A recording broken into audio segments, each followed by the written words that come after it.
Hi there, I'm Marshall Masters, publisher of the YourOwnWorldUSA.com website and the Colburn Bible. I want to ask you a question about the headlines. Does it seem like they're going from grim to grimmer these days? And does it make you wonder if the prophecies and predictions about 2012 are really coming to pass? Well, if that's the case, then this program is going to be really helpful for you, because we're going to talk about something I call the 5 stages of catastrophism. And it's really going to help you move through this very easily. I've studied it for 10 years and published it in my book, Planet X Forecast and 2012 Survival Guide. But in this program, we're going to distill it down into a concept that's easy enough for you to master in 10 weeks or less. And what does that mean? It means your chances of getting through the days ahead will increase substantially. So let's start that journey. Up to 2012, there must be books upon your shelf. Information you can get, World Wide Web. Don't follow those leaders who watch the parking meters. They do no more, but will not tell. They just like to sell, and anyone with any sense did already thought it out. So come together, everyone, and shout, one world.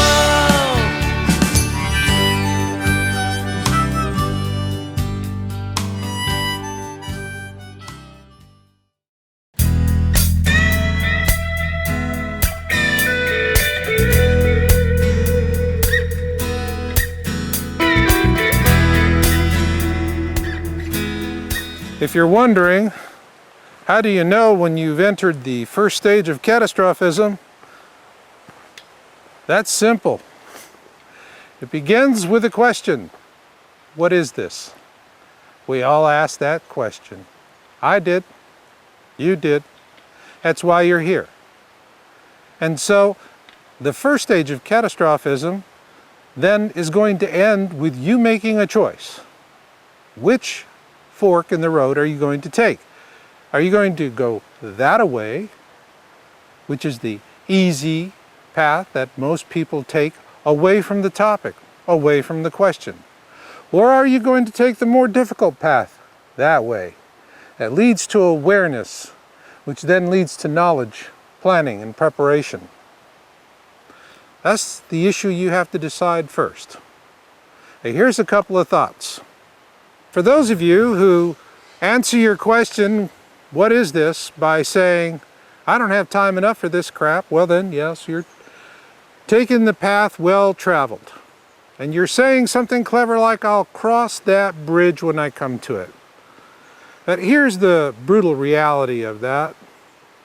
And that is, the people who tend to suffer the worst during a cataclysmic event are the ones who simply do not see it coming. So you need to think about that. So who are the kind of folks that follow that smaller path? Well, they break down into various different groups. Of course, there's the elites and their minions. That's about as obvious as a throwdown gun. So, enough for the dark side. Let's talk about everyone else. First off, there are the perceptives. These are the folks who have been following our research for 10 years. And they tend to be in the government, military, or some agency related to that, or contractors. And they're a good audience, and I get a lot of interesting tips from them, anonymously, of course. And then there's the second group I call the risk takers. These are the people who work with banks, insurance companies, security firms, and so forth. They buy a lot of our books, and as a publisher, I dearly do love them. And then there's the third group, and these are the ones that really are near and dear to my heart. I call them the dreamers. Now, most of them are having 2012 precognition. In other words, dreams and visions, intuitions, if you will, about events that are coming up. And then there are the ones that are multi-generational, and they fascinate me. Folks that, well, the information has been handed down from one generation to the next, and so they know about 2012, not because they read it in a book or saw a headline, but because their grandparents or parents or an aunt or an uncle took them on their knee when they were young and taught them all about it. And now what they heard as a child is coming to pass, and that's how they find us. So with this group of dreamers in mind, let's move on to stage 2.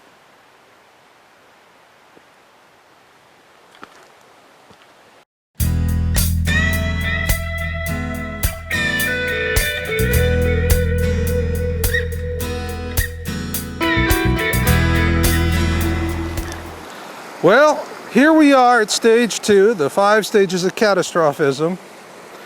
Now in the first stage, which I call, I don't have time for this crap, 98% of the world has already taken the easier path. What they don't know is that it's a circular path, and it's going to bring them back to that same point time and again. But they'll deal with that in their own way and in their own time, and that's how it should be. But you're here. You're in stage 2. And this is not a friendly time. Stage 2 of the 5 stages of catastrophism begins the same for everyone. You literally say, "Oh crap."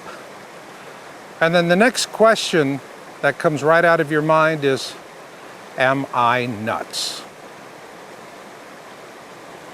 At this point, you're laying in bed and the scenarios are going through your mind. You're seeing catastrophes, tsunamis, floods, earthquakes, and so forth, and you and your loved ones trying to survive the events. Now, I know this is a terrible time for people. It was a terrible time for me. But I want to stress one thing to you that's really, really important. This is the most valuable thing you could be doing right now. As nuts as that may sound, it is, because what's really happening is you're programming your mind. And so what really happens when you're sitting there, laying in bed, and visualizing all of this is that you are creating new neural circuits in your mind so that you can process this information. And when catastrophic events are beginning to happen and other people are going, "Oh my God, what do we do? Let's wait for the government to tell us something." You've already known what to do for some time, and you are doing it. This is the very reason why I was the principal author and publisher of Planet X Forecast and 2012 Survival Guide. If you were to distill this entire book down into one thing you need to remember, I'll tell you what it is. It's a one-day advantage. And what does a one-day advantage mean? A one-day advantage means while everyone else is watching Dancing with the Stars and text messaging for their famous couples, you already know a day ahead of time when to get the kids and the wife in the car and book it out of Dodge. And what does that give you, that one-day advantage? It gives you clear roads, plenty of gas, easy access to food, and a wide availability of lodging. That's what a one-day advantage means. Now, I also have something else that's going to be helpful for you, especially those of you who are saying, "Am I crazy?" If you're wondering if you're seeing something unusual or a fluke, then I would suggest you start with our small book, Planet X and the Colburn Bible Connection. And we originally published this as a supplement to the Colburn Bible, but what we found is that it is extremely helpful for those who are just now coming into awareness and wondering if they're nuts about what they see. So why is this? This book really ties you to prophecies and predictions that have come down from thousands of years and from numerous sources. This book is really helpful. It's a short read. In one day, you're going to have the answer to your question, "Am I nuts?" And at that point, you're going to know whether this topic is your cup of tea or not. And so that's really the best place to start. With that, I do want to caution you about one thing which I call the awareness rut. And I see this quite often, and it's part of being in awareness, and people are going, oh man, you know, if I just keep studying it and studying it and studying it, then I know I don't have to take responsibility for the information and do something about it and begin the planning. And it's like getting your tire in your car stuck in the mud. You know, you might think you're doing something important. You're spinning the wheels forward, spinning the wheels backwards, lurching back and forth. The motor's whirring, you're making lots of noise. Wow, you're really jamming out there. You think you're making some progress, but the fact is, your tire's in the rut. You're not going to make progress until you're trucking it down the road. So watch out for the awareness rut. You've got to push yourself through these cycles, or this whole process is not going to work well for you. Now, with that, at the end of stage 2, and you're going to know you're at the end of stage 2 when you feel the need inside you to sound the alarm. And that's going to put you square into stage 3. And of all of the 5 stages of catastrophism, stage 3 is the worst. And so, well, let's get on to it.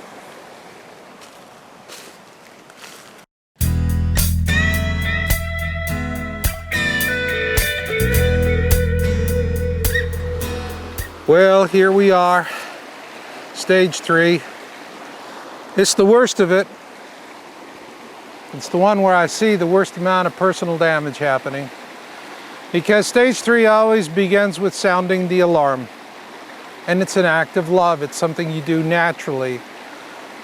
You care about the folks around you in your inner circle, and you want to make sure that they understand the threats that they're facing. And then here's where people just get themselves into a whole lot of trouble. Because while you are well along in the process, they're not. Remember back at the beginning, stage 1, I don't have time for this crap. That's where they're at. I don't have time for this crap. And so what's going to happen is that you're going to scare them and make them angry, and then they will in turn mock and ridicule you. And you're going to be ostracized in your own personal circle of friends, families, and coworkers. Well, you don't have to do that. I want to talk about a little technique I call smelling like a dog. What you do is imagine that you're in a movie theater and you are the only one in that theater that can smell as good as a dog. Everyone else smells like a human. And so let's imagine that you smell what you believe to be a small electrical fire in the basement underneath the auditorium. But you're not fully certain yet. What do? Do you shout fire? And then next thing you know, you're drinking tea with the police at the station that night? No. What you do is you just get up from your seat and quietly go to the exits. Make sure that they're clear and unobstructed. And then if things do evolve to a fire, a real threat, then you'll be standing next to the alarm. You can hit the alarm and tell everyone in the theater, this way, this way. This is how you deal with stage 3, because the number 1 rule of this knowledge in the 5 stages of catastrophism is that you never, never, never evangelize it. People have to come to it in their own way and in their own time. So how does it work out in a practical sense? Well, I call it the popcorn people theory. All right, yeah, I know it sounds odd, but it really will explain the whole thing. Now, remember back before I said when people are at stage 1 and they say, I don't have time for this crap, that they should start a journey that's going to loop back to that same decision point. And that's literally what happens. Now, how does that work for you? And will your loved ones that you want to warn, will they loop back and will they come into awareness and appreciate your gestures of love in sounding the alarm? Eventually, yes, in most cases. And that's what the popcorn people thing proves. Now, let's imagine we're making popcorn the good old-fashioned way, like Mom did. Remember, she put some oil, she put some corn in the pot, get it on top of the range and shake it back and forth. And at first we'd hear pop, pop, pop, pop, pop, pop. And we know, oh, those are the big fluffy ones. Those are the ones you get them first.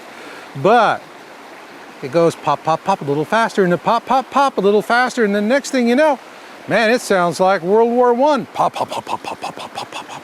And when you're a kid, wow, is that fun. Now, of course, you're gonna have corn sits at the bottom of the pan and you can nuke it until coal. It's never going to pop, but that's just the way things are. So what you have to do is just wait for those you love to come around to the point where they pop. One book I could recommend to you is one I wrote back in 2002, published in 2003, God's Child Covenant, Return of Nibiru. And this is a great way to introduce folks. You just leave it around the house, maybe they'll pick it up and read it.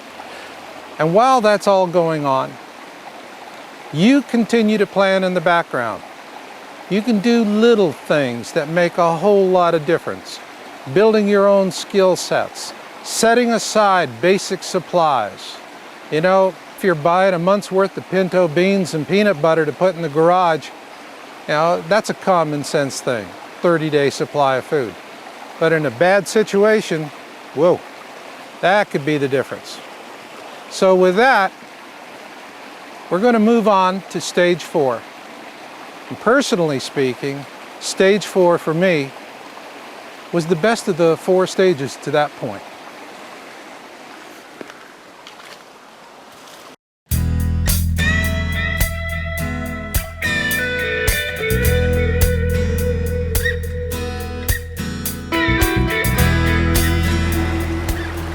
Well, this brings us to stage 4 in the 5 stages of catastrophism, and I look back on my stage 4 experience as a good one. Now, what happens in stage 4 is that you really just come to the realization that you got to stand alone in your knowing. Now, don't go out, proselytize others. What you really need to do is immerse yourself into your research, and so that you improve your own skills. But also, it's a time to connect with like-minded others. Now, this is the reason why I created the planetxtownhall.com message board. Now, it's free to get on, although we do have a very strict enrollment procedure. When you join, you're going to be able to talk with like-minded others. Folks that are mostly in stage 4, but also stage 2 and stage 3. The nice thing about it is that you don't get heckled and harangued by family, co-workers, and friends. These are folks that understand what you're going through because they're going through it the same. Now, when you're in 4, what you really want to do is focus on your research. And here's where I found a book that really helped me, and in ways I didn't expect. It's called the Colburn Bible. I originally published the Colburn Bible because I was looking for historical evidence of past cataclysms and the causality.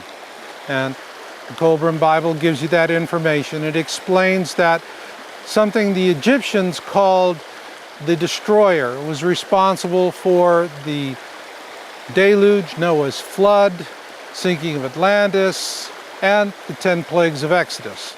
But while I came to the book for those bits of information, that's not what I enjoy most about it. What I enjoy is the experience. Because you see that when these books were written after the 10 plagues of Exodus, people really were further advanced than we think today, and in many respects, more advanced in their thinking than we are today. And that connection to the past is elegant. And they use language in ways that we don't today. They have an economy with words that is both elegant and insightful at the same time.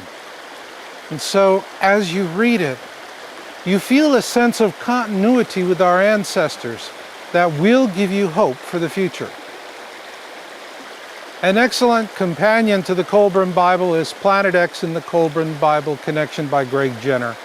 And what this does is it just distills down all of the relevant prophecy and predictions and how it connects with what we're seeing from other sources, both secular and non-secular. As we move on through 4, what I want to tell you is go slow. You know, with the first 3 stages, the quicker you get through them, the easier it is. In stage 4, savor it. Enjoy it, even if it's a little lonely, because this is a time when you really immerse yourself in the research and you gain a mastery that gives you confidence to deal with whatever's going to come down the pipe. And as you go through this in a gentle way, you will come to the question that brings you to the end of stage 4. That is there hope for the future? And that question you're going to answer in stage 5, where I am also going to have a bit of a refreshment.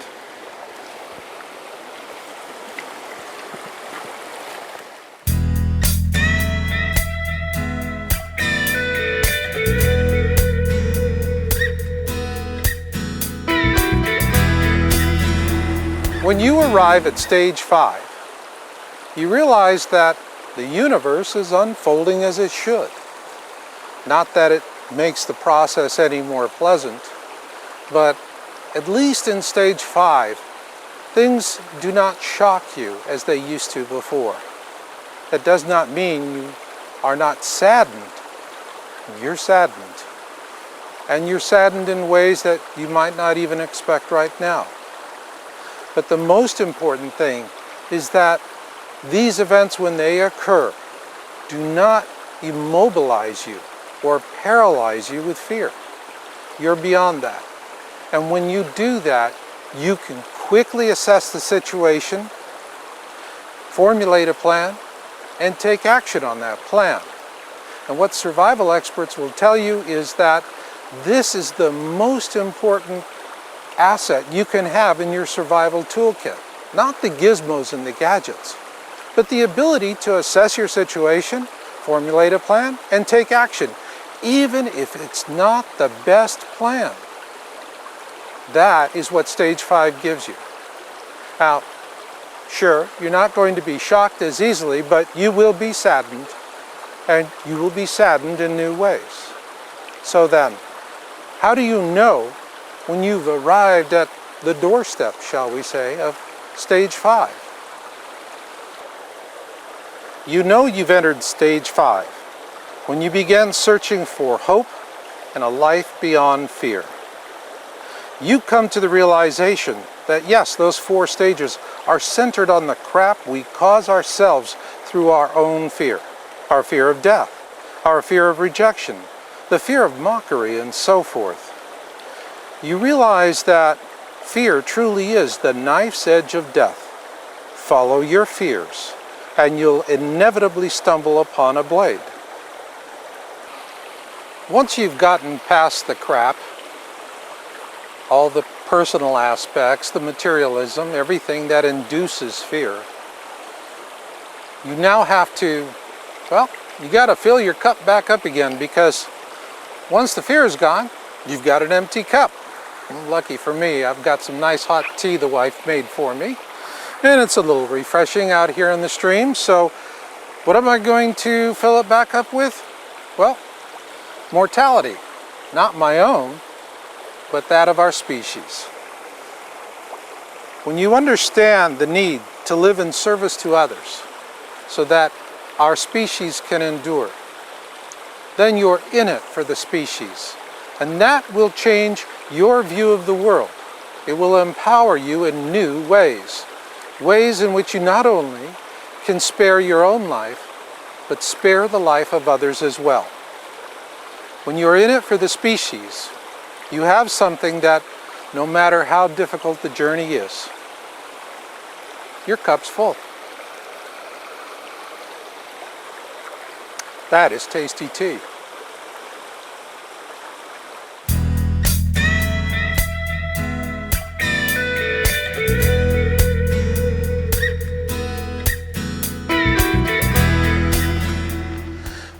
Well, here we are where we started at stage 1.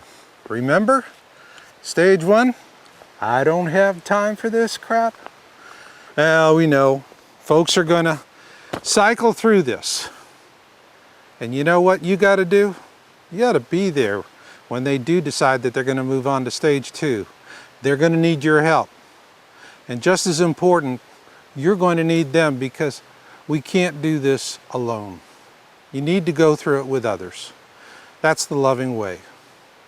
Now, once you're beyond the 5 stages of catastrophism, what comes next? Well, that's where you really do something interesting. It's where you begin developing your own philosophy or paradigm, if you will, for surviving a cataclysm. Now, I'm not talking about the kind that, 3 days of preparation and there you go. I'm talking about maybe 3 years or more. And you're going to have something that helps you get through that one step at a time, even when you don't feel like taking that next step. Now, for me, that translated into a project that was called the 2012 Wisdom of the e.l.e, which resulted in audios, videos, and a book, was my way of finding a paradigm, a worldview, if you will, to help get through the difficult times ahead. And that's what this book does. And why is it important to have your own personal paradigm of survival or a philosophy? It's because right now, here we are in the woods, and golly gee, it's been a beautiful day. But it's not going to always be beautiful. Life will be tough. It will be brutal. And it's going to take every bit of energy you have just to make the next step on the path. And what's going to give you that strength will be your belief system. Now, all of the ologies and all of the isms that bind together Western civilization all have one thing in common. Not one has ever survived a global cataclysm. There are paradigms that have, those of indigenous cultures such as the Hopi and the Aborigines. But for us, well, we need to invent one for ourselves. And that's what you need to do after you have finished the 5 stages of catastrophism. And while you may feel that I've just told you how to get halfway there, let me tell you one thing.